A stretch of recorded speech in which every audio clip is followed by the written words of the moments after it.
Hey guys, I thought I'd do a different kind of video. It's not gaming related, but it is a book review. Yeah, you know those things that are all bound with paper?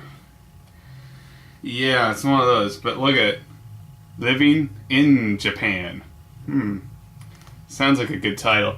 Now, if you guys are hearing some background noise, it sounds like music. Yeah, the apartment dwellers are playing some Bob Marley at the minute. Decent for once. Although it might turn to Tejano music. I don't know. Anyways. Nothing I can do about that. I'm going to try and be as quick as possible with this, because if I start sweating, because my camera's so sensitive it picks up the fan. So, yeah. But here's Living in Japan. If you look at the cover here. Airlines. Buildings. Schoolgirls. Yeah. And Osaka Castle. And some other stuff. Yeah. And this book was published in 81, so it reflects everything about 81. Just look at this vintage Coke ad. Yes. Coke? Yes. And you can read at the bottom.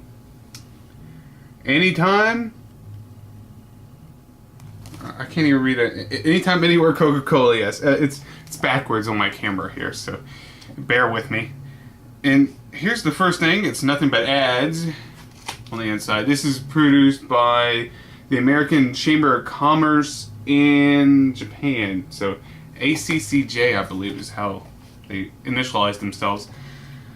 Whew! Boy, this book is a laugh a minute, and it is some really good fun. And some of the advice in here is pretty bad, and some of the advice is pretty good. It's a mixed bag. It's not completely bad, and it's not completely good. And I marked some places here that are just pure hilariousness. And I must say, the beginning advice when you open up the book is like, the guy's like, if you're coming here because your company is exporting you as part of their Do It in Japan team, you gotta remember this was the 80s, so yeah, there was plenty of companies sending American citizens out to Japan as far as business was concerned, and my goodness, they sure did send a lot of people there, and I hope they weren't all reading this book, because the first advice is, come to Japan for your business and leave when it's done. That's the whole message of this whole book. Come here for business, and when it's done, get the hell out. That's what they should say to this. Doing business in Japan and getting the hell out of there. Oh my goodness, that's the whole thought process behind the whole book. It's almost sad, because in several parts they tell you don't even try and learn Japanese, and then later they're just like, we'll learn a couple words just so that we can buy a beer or something, because you're going to eventually need one. And that's pretty much the whole book from start to finish, and it's like, don't learn Japanese, just learn a couple words, but when some shit goes down, go find somebody who speaks Japanese and English and let them handle it for you. Like everything. When it's the police, go find an English-speaking policeman. When it's the doctor, go to an English doctor. All kinds of stuff. Every other thing is, don't learn Japanese, just go find somebody who speaks English. Kind of like the worst advice, and more than half the book is them suggesting you stay around other Americans throughout your stay in Japan. That's pretty much the whole advice of this book, but let's look at some funny photographs. Alrighty. Here's that big old temple in Kyoto. These are vintage photos. And here's one. Oh my goodness. Look at the tubes. This is Akihabara. Or Akiba, as I always like to pronounce it. Yeah, look at those tubes. I don't even know if they're still there. Yeah, there we go. So here's Akihabara. And that's a good photo there. Just look at the photo. Pause the video if you want to. But man, look at that. Now that's old school. Those tubes. I've never seen them in. There's a lot of cool photos in here. Just show off some of the cool photos. And, goodness. Everybody likes to talk about Harajuku and all those crazy goth lolitas. Well, how about these dudes from back in the day? Yeah, it says doo-wopping teenagers. Yep. The 50s were alive and well in Japan in the 80s. Oh, goodness. They'd have to update this book and show off the gothic Lolita crap. Alrighty. Here's a photo. And the caption is, as you'll soon discover, people are the one thing in Japan has in abundance. The reason you'll enjoy living here. What they really should say is, where's Waldo?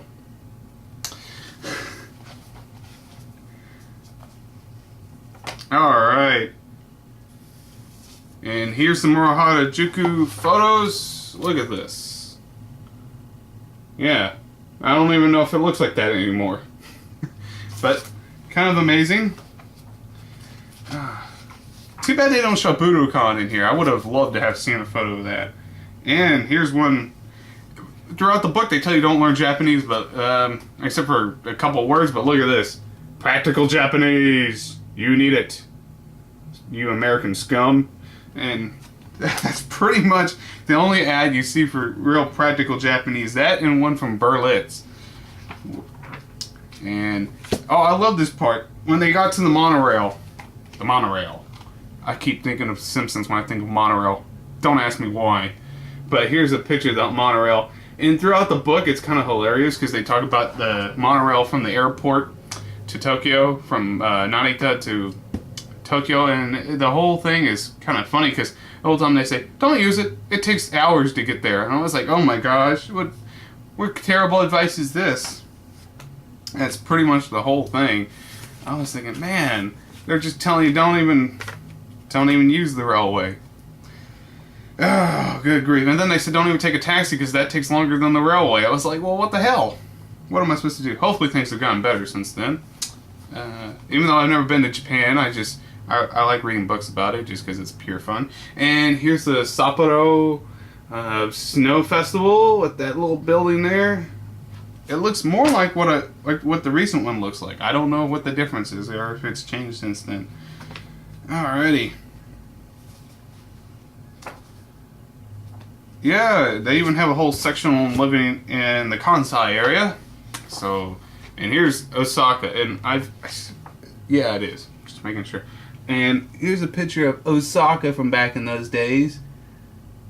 I swear it doesn't look like that today. I don't even know. Here, I'm going to let it zoom in as close as possible. Can any of you guys out there who are stationed out there, can you even pinpoint where this is supposed to be? I don't know. Oh, boy. And I know the book's really outdated because all the numbers are 7 digits long, 7-digit phone numbers with no area codes. I know Japan uses 3-digit area code with 8 numbers now, so yeah, things have changed since this book was published. I'm trying to see if there's anything funnier that I could point out. There was a whole section about driving. They said if you come from America, go ahead and get your driver's license. That was like the whole chapter on it. Is like, go get your driver's license. If you're going to be driving to Japan or not, just go get it. That was like a whole ad there. But the funny thing is they were talking about don't really come here to buy your car, import your American car while you're here. Yeah, that sounds really smart. They even have a whole thing where they estimate the cost of importing a Camaro Z28. A whole section on it. Good grief. That's their starter car here. Oh, good grief. It's almost hilarious to a degree, because I thought that was funny. I really thought that was hilarious to me. Oh, good grief. And here's some other stuff. They show English language churches, but then they have the Tokyo English Lifeline. Tell somebody who cares. Troubled? Tell somebody who cares. Tell somebody who gives a shit. Oh my goodness. Like, that's every other thing in here. It's just like, go with the flow. It's none of the advice. It's all mostly stereotypical things when they tell you about doing things that are not business related or you just staying at home. Most of it's stereotypical Japanese stuff. Hilariously stereotypical. But a lot of the advice in here as far as cultural stuff is actually quite decent. I was actually quite surprised with the stuff that was actually cultural. And a lot of the rules, I've heard them a million times. So yeah, a lot of the stuff in here is still good as far as cultural things is concerned. But everything else in here is just so... oh man, I tell you. Like I said, the whole title should have been, come to Japan, do your business, and get the hell out. That should have been the title, because that's the whole thing in this book. It's like, don't try to learn anything Japanese. Don't try and enjoy the sights. Just do your business and get the hell out. They even have one section where they talk about getting a boat. What? A boat? Okay. Yeah.